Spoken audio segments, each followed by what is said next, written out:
काम काम काम. कसं का बोलते. टेन्शन घेतो ना आपण बायका कामाचं. दादूला झोपत मला डोळा लागला. आता वाजले 8:30. ते आज लवकर उठल्यामुळं ना लवकर झोपला आणि मी पण आज लवकर उठले. 4 वाजता उठले होते. दादू 4:45ला वगैरे उठला होता. तर माझी कामं राहिलेत बरं का. डोक्यात तेच विचार होते दादूला झोपवाय घेताना की कामं राहिलेत, दादूला झोपवायचं आणि कामं करायची. रोजच असतं ते, पण रोज झोप नव्हती लागत. आज डोळा लागला. डोळा लागला पण झोप कुठे लागते शांततेत. मी त्याच्यातून 3 वेळा उठले दचकून एकदम अशी की काम राहिले माझं. 3ऱ्या वेळेत उठून बसले. म्हणलं आता काम करून घ्यायचं. बऱ्याच जणांना असं पण वाटत असेल 7 तास मुली स्कूलला जाते, गेली की काय बायका निवांतच. तसं नसतं. पण खूप सारी कामं असतात घरातली. अख्खा दिवस निघून जातो पूर्ण. रात्रीच्या 11 वाजतात. समजत नाहीत कशा 11 वाजलेत रात्रीच्या.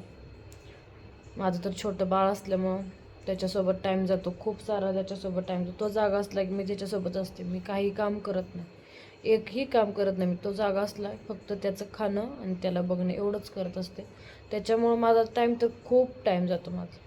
रात्री 11 वाजतात, सकाळ 4 किंवा 5, 5:30 जशी जागेल तशी उठते. हे झोपीचे परिणाम आहेत. न झोप होण्याचे परिणाम आहेत हे. ज्यांची लहान मुलं आहेत किंवा स्कूलला जातात सकाळ 7ला, त्यांना माहिती आहे सकाळी लवकर उठलं ना काय होतं, कसं होतं.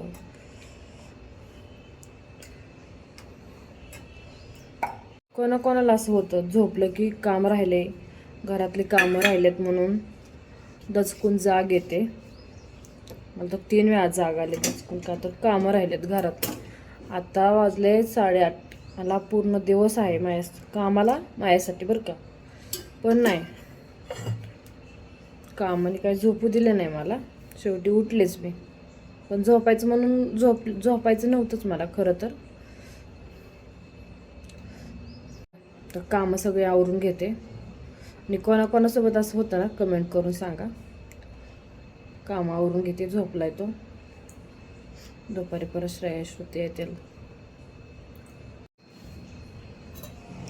माझ्यासोबत नाही, ह्याच्या आधी पण बऱ्याच वेळा झाले. म्हटलं तुमच्यासोबत पण शेअर करावं.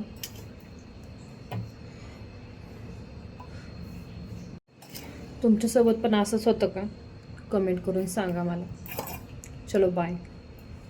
कामावरून घेते. आणि हो, व्हिडिओ बघतच आहात तर जाता जाता तेवढं सबस्क्राईब पण करून जात जावा ना.